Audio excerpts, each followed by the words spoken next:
Just a few thoughts from Psalm 94 to encourage us.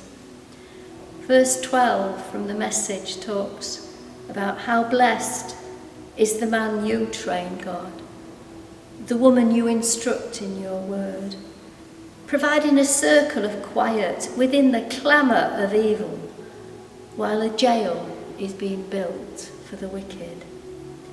Here God's saying to me, we need to get into his presence.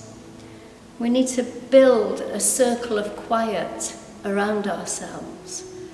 We need to know that as we follow God's instructions in his word, and as we allow him to train us, we can do this. We can build this quiet circle within the clamour of evil. The devil's very crafty. He's like a snake.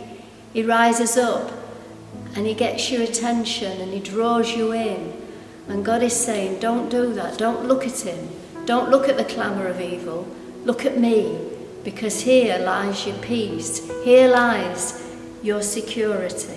And while you do this, I'm at work dealing with the clamour of evil. A few verses later, he says, when I was upset and beside myself, you calmed me down and you cheered me up. Sometimes we forget so easily and we jump outside this circle that we built ourselves, this circle of peace and quiet. And when we do that, we get upset and we get beside ourselves because we get looking at the wrong things. But we need to jump back into that circle of rest. And when we do that, we calm down and God cheers us up. And finally, in verse 22, in Psalm 94, David said, but God became my hideout. God was my high mountain retreat. That's our responsibility, to get into that hideout, to get up the mountain with God, into that retreat with him.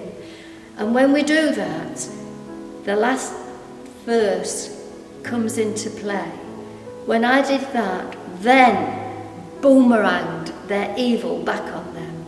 For their evil ways he wiped them out, and God cleaned them out for good. It's our responsibility to get into that secret place, into that high mountain retreat, and it's God's responsibility then to deal with our enemies. But he will only deal with our enemies when we take our hands off it and get into that mountain.